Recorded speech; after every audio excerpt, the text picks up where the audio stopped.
Ella salió del dormitorio con un vestido que nunca le había visto antes, burdeos intenso, con una abertura demasiado alta, tacones que no usaba desde hacía años. Levanté la vista del televisor y no dije nada. Ese silencio, ese fue mi último resto de dignidad. Se ajustó los pendientes frente al espejo del pasillo como si yo no existiera. Luego vino la media sonrisa. Voy a una cita. Intenta no ponerte demasiado celoso. Eso fue todo.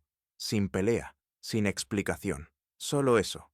Se giró, cogió las llaves y el hielo de su vaso tintineó como si se riera de mí.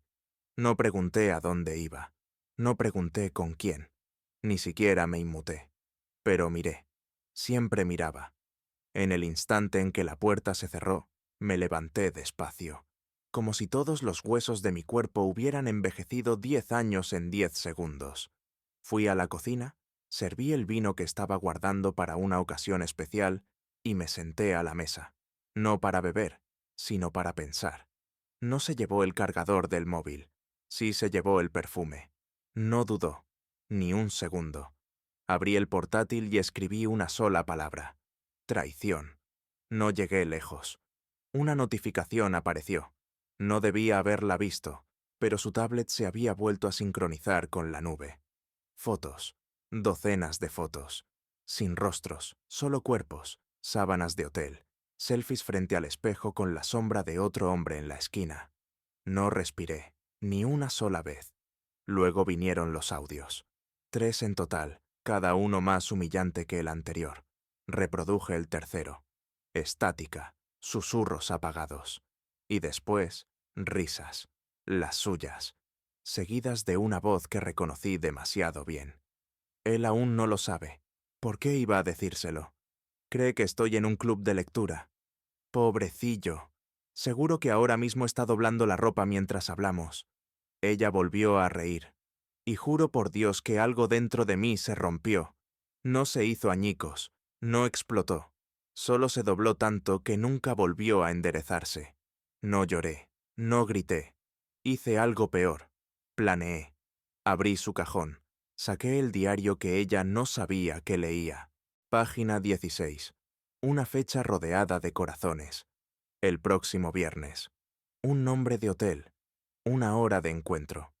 Hice capturas de pantalla. Lo imprimí. Lo marqué con pestañas. Y entonces, por primera vez en toda nuestra relación, llamé a su madre.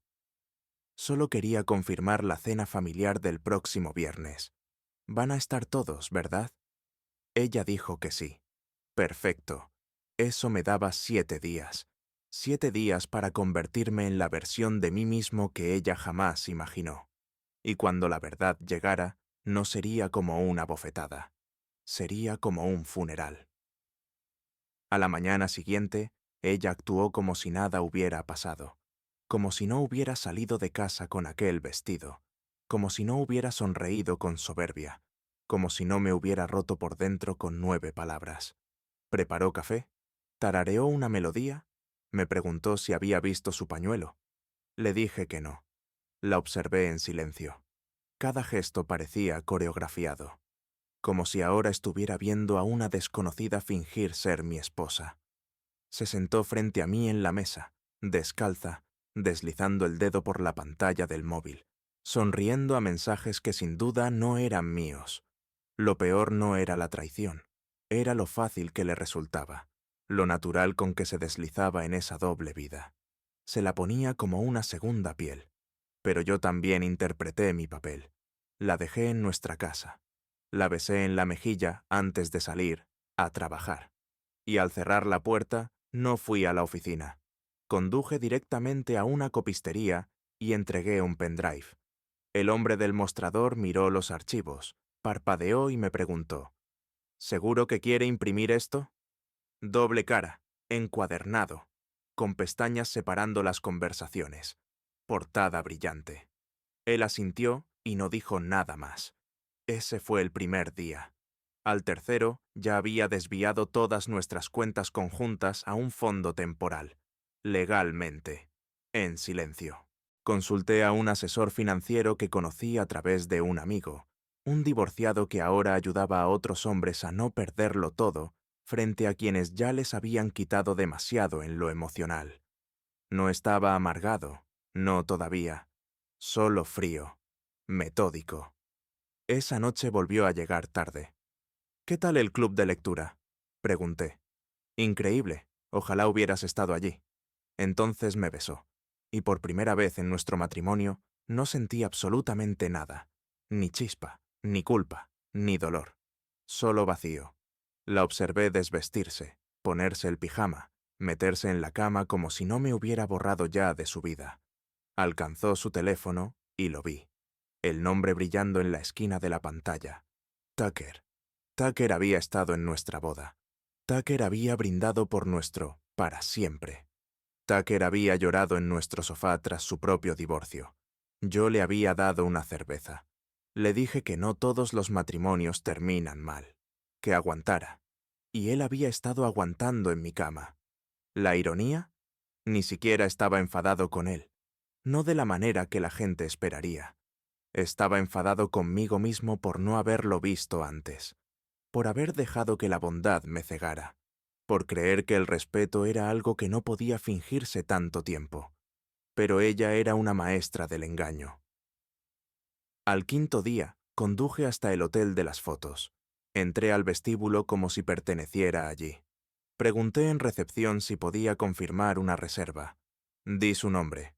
La recepcionista, demasiado distraída para pensar, asintió y me dio la hora y el número de habitación. Dejé una propina y las gracias. Después volví a la copistería. Esta vez, 2 copias extra. Una para él, otra para ella. Cada una encuadernada, clara, indiscutible. No tenía intención de explotar. Ese no soy yo. No soy el hombre que grita. Soy el hombre que lo recuerda todo, que lo escribe, que muestra, no dice. Y fue entonces cuando se me ocurrió la idea. Un último mensaje antes del colapso. La noche anterior a su escapada, entré en la suite. No forcé nada. Reservé la habitación contigua y deslicé un sobre bajo la puerta. El sobre decía simplemente: «Está invitado, es este.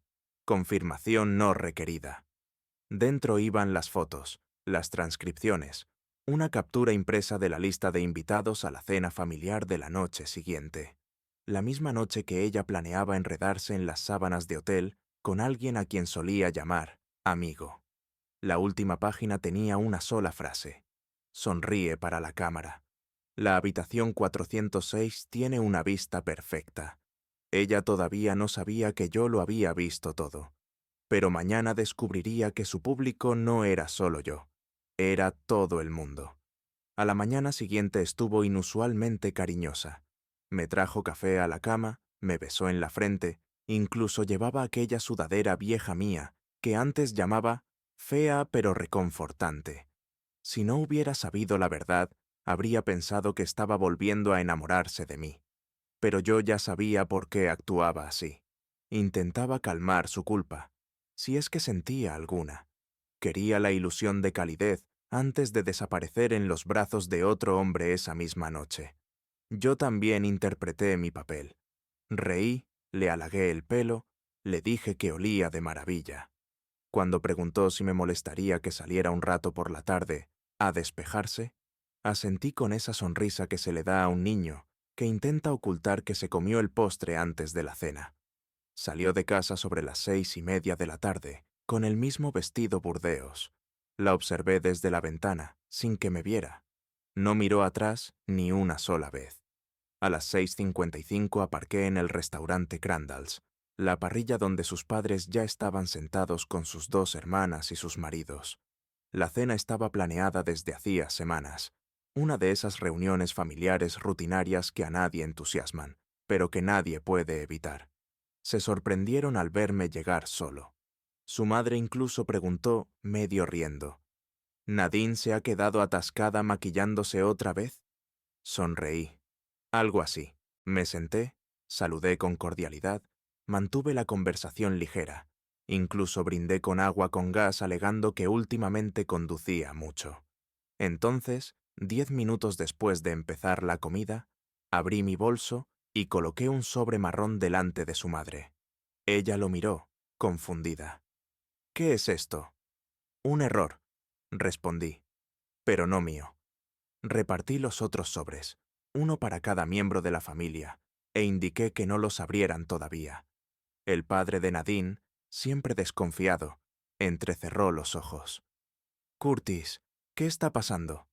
Le sostuve la mirada.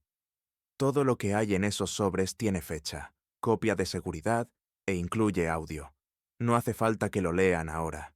De hecho, prefiero que esperen a que ella llegue». «¿Ella viene aquí?», preguntó la hermana pequeña. Asentí. «Oh, sí, en cualquier momento. No les dije que ella aún creía que iba camino a una suite de lujo con Tucker. No les dije que encontraría una nota pegada en la puerta de la habitación del hotel. La cita cambió. Cena en familia. Vístete apropiadamente». A las 7:26, justo cuando su madre iba a hacerme otra pregunta, se abrió la puerta principal del restaurante. Allí estaba ella, el pelo rizado, tacones resonando, y esa misma sonrisa ladeada que lo había comenzado todo. Solo que esta vez desapareció en cuanto me vio, y después a su familia, y los sobres. Se detuvo en seco. Sus ojos iban del bolso a la mesa, de las personas que quería a mí. «Siéntate», dije, ni alto ni firme, neutral. No se movió. Habló su madre. «Nadine, ¿qué está pasando?» Podía ver las ruedas girando detrás de sus ojos. Calculaba, decidiendo si mentir, fingir lágrimas, desmoronarse, suplicar o huir. Pero hizo otra cosa. Se rió. Un sonido seco, quebradizo, más propio de un tribunal que de un restaurante. «Dios mío», dijo forzando una sonrisa. «¿De verdad os creéis esto?» Nadie respondió. Me incliné hacia adelante. «Puedes decirles que es falso. Puedes decirles que soy inseguro, incluso que manipulé el audio. Pero cuando lean eso, nunca volverás a entrar en este restaurante sin que alguien murmure detrás de una servilleta». Sus ojos se entrecerraron. Coloqué un sobre más en la mesa, más pequeño, color crema, sellado con un adhesivo dorado. «¿Qué es eso?», preguntó. No respondí. Lo hizo su padre. «Es tuyo». Ella lo abrió despacio. Dentro había una sola hoja, una imagen impresa, un fotograma de la cámara de seguridad del hotel. Ella y Tucker abrazados cerca del ascensor. Hora registrada, 3:47 a.m. La expresión en su cara al mirarla no fue de rabia, fue de pánico. Entonces le susurré lo único que jamás esperó oír. «Sonríe más. Internet aún no está impresionado». Soltó el sobre. Pero yo no había terminado, porque esto no iba de un hotel, ni de un amigo, ni de un vestido. Iba de todo aquello con lo que creyó que podía salirse. Y aún no le había mostrado la verdadera sorpresa. Nadie dijo nada durante un buen rato. Nadine se quedó petrificada, con una mano aferrando el bolso como si pudiera desaparecer con él. Su madre hojeaba las páginas del sobre, cada vez más pálida. Su padre ya se había echado hacia atrás en la silla, frotándose las sienes como un hombre que ve venir un choque de coche, pero no puede desviarse. Su hermana menor me miró con los ojos muy abiertos, murmurando casi para sí. «¿Cuánto tiempo lo has sabido?», respondí sin apartar la vista de Nadine. «El tiempo suficiente para dejar de preguntarme si estaba loco. El tiempo suficiente para saber que yo nunca fui el problema». Entonces, Nadine se movió al fin. Dio un paso adelante, sacó una silla y se sentó a la mesa como si nada de lo que hubiera hecho debiera impedir que esa cena siguiera adelante. «Esto es patético», murmuró. «¿Sabes qué? Ojalá fueras la mitad del hombre que es Tucker». Su voz se quebró. Yo no me moví, pero me incliné apenas hacia adelante y dije, muy bajo, «Atrévete a decir su nombre otra vez». Sus labios se cerraron en seco, pero la sala ya giraba fuera de control. Todos hablaban a la vez, lanzando preguntas, jadeando ante ciertos párrafos, luchando por encajar a la mujer que creían conocer con la que estaban leyendo en esos papeles.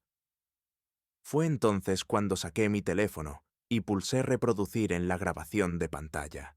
Había pasado horas recopilando todo el material, sincronizando dispositivos, rescatando copias de seguridad que ella suponía que yo era demasiado torpe para entender. Estaba todo allí: mensajes, notas de voz, incluso el historial de búsqueda.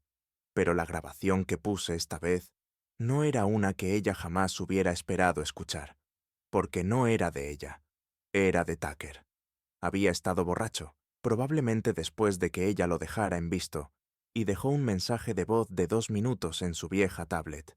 Pero en lugar de confesar amor o disculparse, despotricó, amargo, rencoroso y con un nivel de detalle aterrador. Habló de lo fácil que había sido manipularla, de cómo necesitaba el drama como si fuera oxígeno, de cómo no era más que un hermoso desastre envuelto en excusas. Dijo que su marido era un blanco fácil y que todo había empezado como una apuesta entre él y otro tipo. Una apuesta para ver si podía meterse en su cabeza antes que en su corazón. Cuando reproduje el clip, todo el restaurante quedó en silencio. Se escuchó incluso el tintineo de alguien dejando un tenedor en la mesa de al lado. Su madre soltó un grito ahogado. Su hermana maldijo en voz alta. Y Nadine parecía como si un fantasma la hubiera abofeteado. «Yo nunca», empezó. «Nunca pensaste que lo encontraría», la interrumpí. «Eso es lo que de verdad te molesta». Se giró hacia sus padres, ahora desesperada, suplicando con la mirada. «Lo está manipulando, me ha hackeado». Saqué entonces un sobre pequeño, una tarjeta de visita, y la pasé por la mesa. Técnico forense independiente. Todo verificado y con marcas de tiempo. Nada está manipulado. ¿Queréis saber hasta dónde llega esto? Revisad los archivos borrados, o la carpeta de recuperación que olvidó que existía en su tablet, o la app que registra su historial de ubicaciones. Veréis que coincide perfectamente con las visitas al hotel. Nadine se levantó de golpe. «No, yo no voy a hacer esto». Entonces habló su padre, con una voz cargada de ira. «Siéntate». Jamás le había escuchado hablar así. Nadine tampoco. Dudó, atrapada entre levantarse y huir. Tenía el rostro enrojecido, los ojos saltando de su familia a mí, de la mesa llena de pruebas a la puerta. Fui yo quien se puso de pie. «¿Sabes qué es lo gracioso?», dije, guardando el móvil en el bolsillo del abrigo. Esta cena ni siquiera era el final, solo la antesala. Ella frunció el ceño, confusa, asustada. «No voy a arrastrarte por los tribunales, no voy a pelear por quién se queda con el perro. Y desde luego no voy a suplicar respuestas. Ya las tengo todas». Miré a sus padres.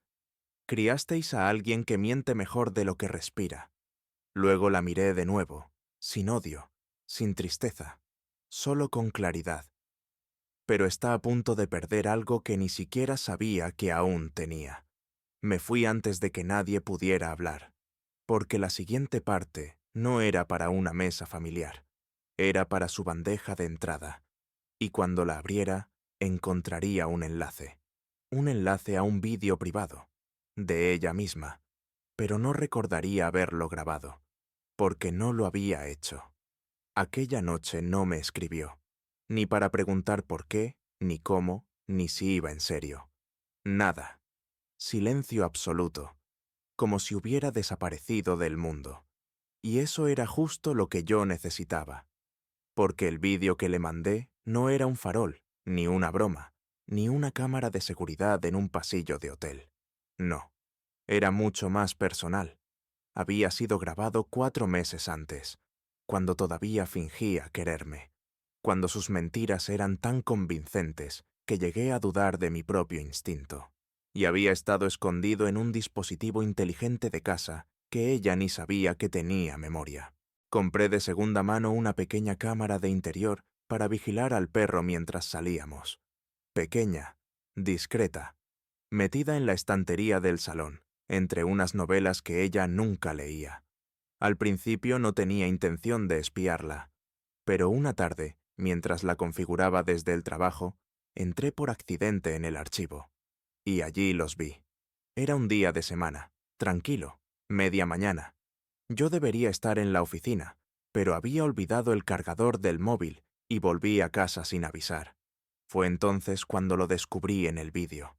Ella, sola, paseando en bata, hablando por teléfono, riéndose. Y luego apareció Tucker en la puerta. Ella la abrió antes de que siquiera llamara. Lo que pasó después quedó grabado en mi memoria. No solo las imágenes, sino sus palabras, su postura, el modo en que me ridiculizaba mientras le servía una copa, cómo me llamó dulce pero tonto, cómo dijo que seguía conmigo porque era fácil de llevar y predecible, porque yo era seguro. Tucker se rió. Dijo, «Seguro que está ahora en el trabajo pensando que estás doblando la ropa o planeando la cena». Ella miró directamente hacia la cámara, sin saber que estaba allí, y dijo, «Él cree que soy su esposa. Eso es lo más gracioso. Nunca la confronté por eso, ni ese día ni esa semana. Simplemente vi toda la traición desarrollarse en silencio, de principio a fin, sin interrupciones, sin dudas, sin posibilidad de que lo retorciera a su manera. Y ahora ese vídeo estaba en su bandeja de entrada, sin editar, sin cortes, titulado «Esto le dijiste a él sobre mí». No podía borrarlo. Desactivé esa función. No podía reenviarlo sin delatarse. Y desde luego no podía explicarlo. No con la marca de tiempo. No con el ángulo. No con la entonación de su voz. A la mañana siguiente me llamó. Dejé sonar. Luego me escribió. «Tenemos que hablar. Por favor, ese vídeo estaba sacado de contexto. Sacado de contexto». Esa frase liberó algo en mi pecho, como si todas las pequeñas humillaciones se hubieran acumulado hasta el tope. Le respondí solo con 2 palabras. Revisa Dropbox. Dentro de la carpeta había subcarpetas. Cada mensaje que había enviado a Tucker al que yo tenía acceso. Mensajes de voz, grabaciones de pantalla, registros de GPS mostrando su coche aparcado en su casa. Incluso la copia de una factura médica que intentó ocultar, un medicamento que recogió con su apellido de soltera. Y en el fondo, un vídeo más. Esta vez era yo en la pantalla. Lo grabé la noche después de la cena familiar, sentado en nuestro dormitorio vacío, frente al espejo que ella usaba para arreglarse antes de verlo a él. No grité, no lloré. Miré directamente a la cámara y dije, «Si estás viendo esto, significa que por fin te has dado cuenta de lo que has hecho, o al menos te has quedado sin formas de ocultarlo. Convertiste nuestro matrimonio en una obra de teatro, pues aquí tienes mi acto final. No voy a los tribunales, no voy a pedir una pelea. Dejo las llaves, el coche y el silencio. Y puedes quedarte con todo lo que me quitaste, porque yo ya he recuperado lo único que importa, a mí mismo». Eso fue todo, sin golpes de efecto, sin grandilocuencia, solo verdad. 2 horas después, su hermana me llamó. Estaba furiosa, no conmigo, sino con Nadine. Dijo que había visto los vídeos, los mensajes, los archivos, que le daban náuseas. «No sé cómo has aguantado esto sin perder la cabeza». No respondí, porque la verdad era que no lo había hecho. No del todo. Algo en mí se había roto en silencio mucho antes de que esto saliera a la luz. Simplemente me había vuelto hábil ocultándolo. Pero ahora estaba todo expuesto. Y Nadine aún no había terminado. Porque esa misma noche, después de que todo se viniera abajo, apareció en mi puerta. Y en la mano traía algo que jamás habría esperado que devolviera. Se quedó en el umbral como si no hubiera reducido todo a cenizas. Pelo recogido, cara limpia, sin joyas, sin máscaras, solo sujetando algo que ya no le pertenecía. Mi diario del instituto. No lo veía desde hacía años. Había estado guardado en una caja enterrada bajo abrigos viejos en el armario del pasillo. El tipo de caja que uno olvida hasta que alguien rebusca con intención. «Encontré esto», dijo, sosteniéndolo como si fuera una prueba. Y lo leí. No me moví. No la invité a entrar. Solo permanecí de pie, con la puerta apenas entreabierta, la noche presionando detrás de ella. Quería recordar quién eras, continuó en voz baja, antes de que yo lo arruinara. Casi me reí, no porque tuviera gracia, sino porque era tan absurdamente ridículo que pensara que esto era una jugada aceptable después de todo lo que había hecho. ¿Por qué estás aquí, Nadine? Bajó la mirada hacia el diario, lo abrió en una página que yo no había visto en décadas. Escribiste que tenías miedo de que nadie te eligiera nunca, que todos preferían a alguien más fuerte, más valiente, que tú solo eras la opción segura. Me miró a los ojos. Por eso lo hice, porque odiaba que fuera cierto. Ahí estaba, su primer intento de convertir mi dolor en justificación. Usaste mi trauma como un atajo para traicionarme, dije con frialdad. Impresionante. Se estremeció. Luego entró. No la detuve. Tal vez quería ver hasta dónde llegaba. Tal vez parte de mí necesitaba escuchar la excusa final, el último intento de reescribir la historia a su favor. Se sentó en el borde del sofá, sosteniendo el diario como si fuera un pájaro muerto. Pensé que me sentiría poderosa, dijo con voz hueca. Al ser deseada por alguien como él, alguien que me hacía sentir peligrosa. Pero cada vez que volvía a casa, tú seguías siendo amable. Seguías doblando mis jerseys. Seguías recordando que odio la canela. Y eso me hacía odiarme más. Yo seguía de pie. Ella alzó la mirada otra vez. Nunca fuiste aburrido, Curtis. Fuiste completo. Y yo no sabía cómo vivir con eso. Entonces, ¿por qué no te fuiste? Pregunté al fin. ¿Por qué no lo dijiste? ¿Hiciste la maleta y ya está? Su respuesta fue inmediata. Porque tú nunca me lo habrías impedido, y eso me habría hecho sentir peor. Ahí estaba la crueldad envuelta en un lenguaje suave. Ella quería que yo fuera el que se rompiera. Quería que gritara, que llorara, que me derrumbara, para convencerse de que era la víctima de un amor que la asfixiaba. Pero nunca le di eso. Y ahora que veía las ruinas que había dejado, no tenía nada a lo que culpar salvo a sí misma. Se levantó, caminó hasta la encimera y dejó el diario al lado de mis llaves. Sé que nunca me perdonarás. No he venido por eso. Pero tienes que saberlo. Intenté detenerme. Intenté arreglarlo. No, la corté. Intentaste no ser descubierta. No es lo mismo. Asintió despacio. Luego metió la mano en el bolsillo del abrigo y sacó otra cosa. Un pendrive. El estómago se me revolvió. ¿Qué es eso? Sus ojos brillaban. Un seguro. ¿Contra qué? Bajó la vista. Contra él. Ahora sí estaba escuchando. Grabó cosas, privadas. Dijo que si alguna vez lo dejaba, te las mandaría a ti. A mi trabajo, a mis padres. Algunas, ni siquiera sabía que las había grabado. Sentí que la sangre me abandonaba el rostro. ¿Tucker te grabó? Asintió. Lo llamaba apalancamiento. Me aparté de ella. ¿Y ahora me lo das a mí?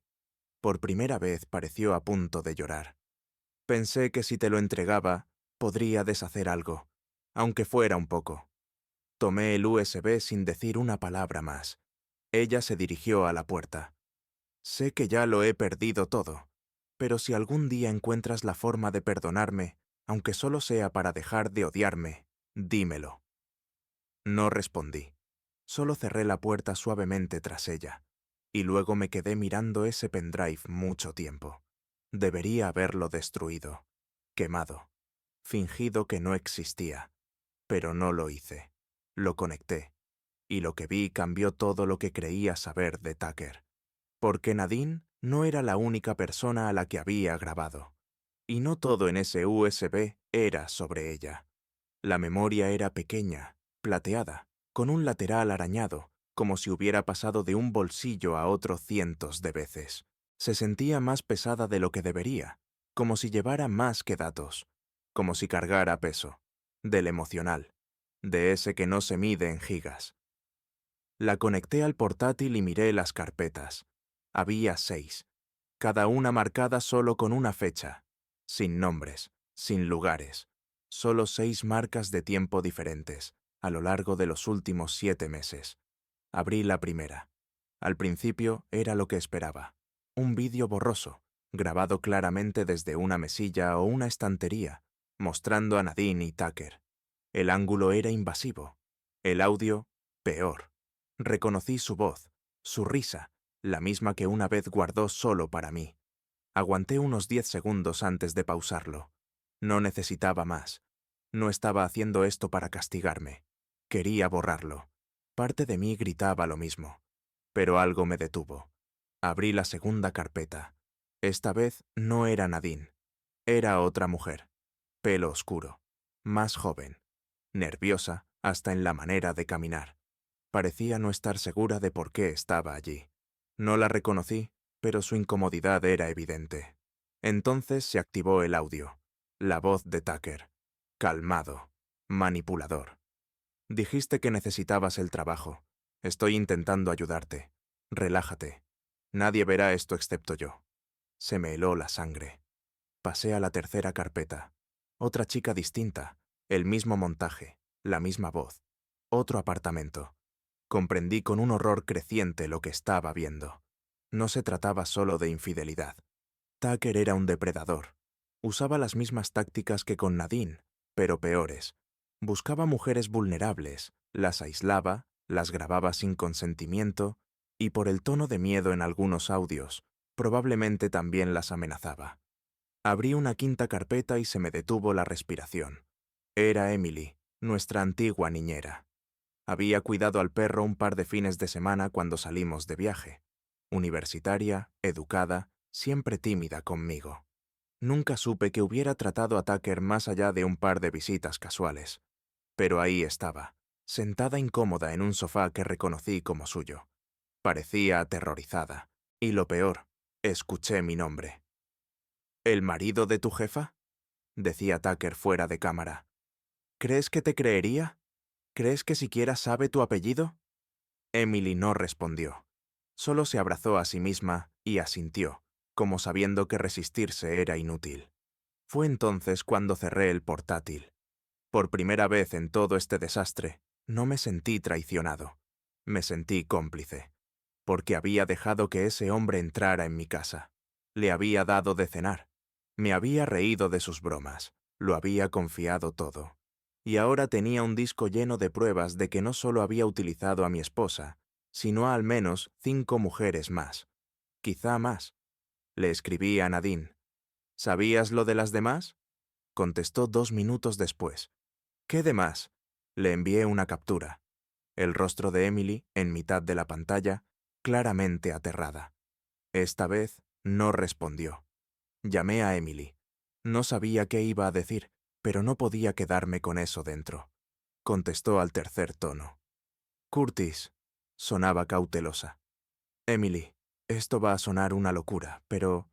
Lo sé, me interrumpió.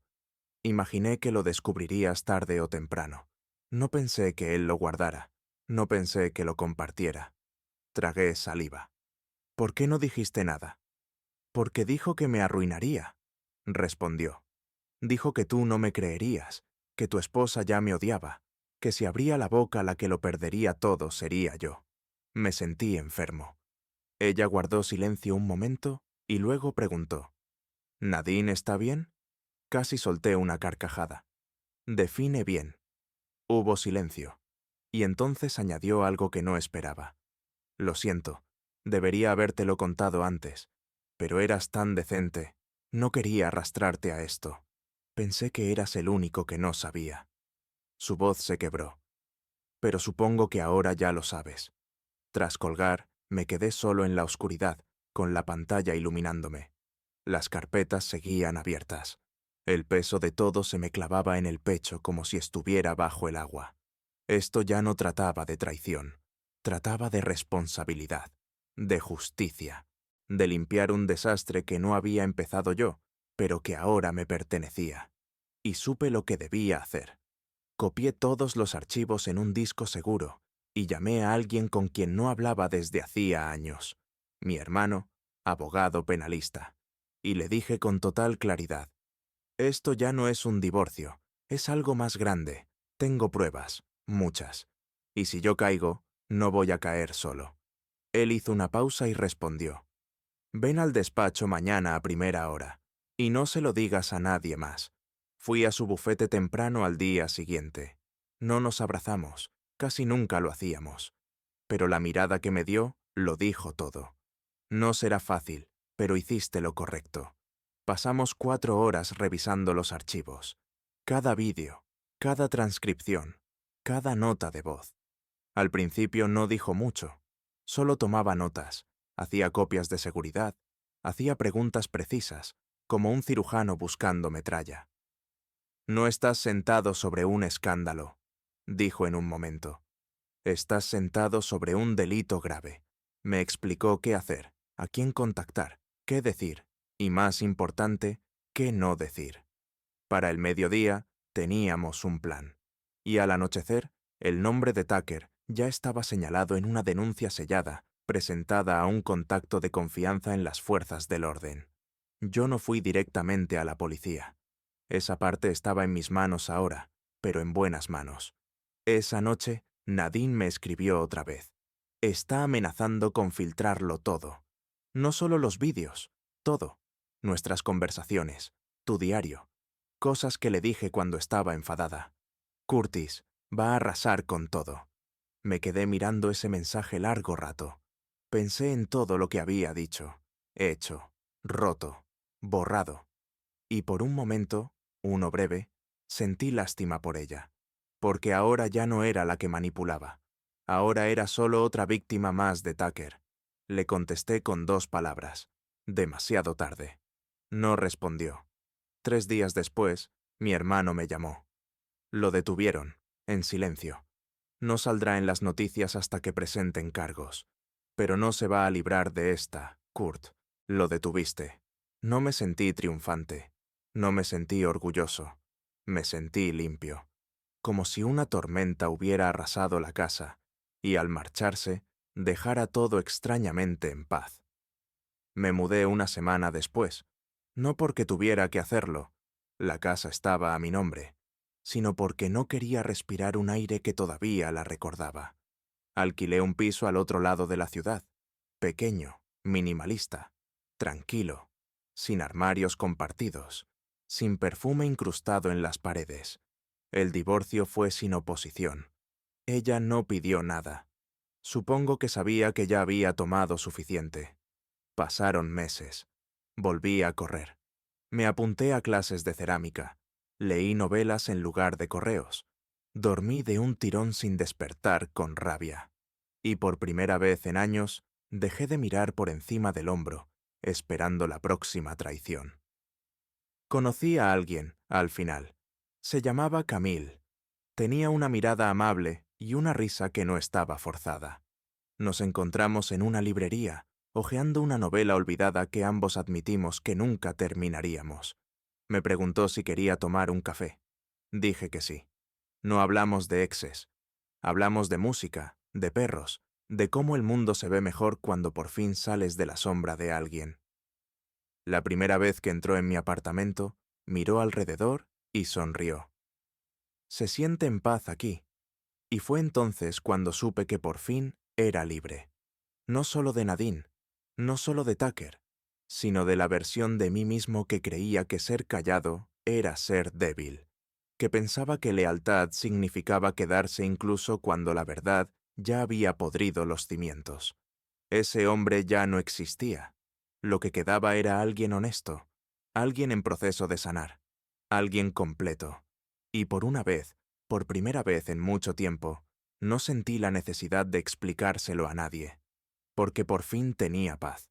Y esta vez no iba a dejar que nadie me la quitara.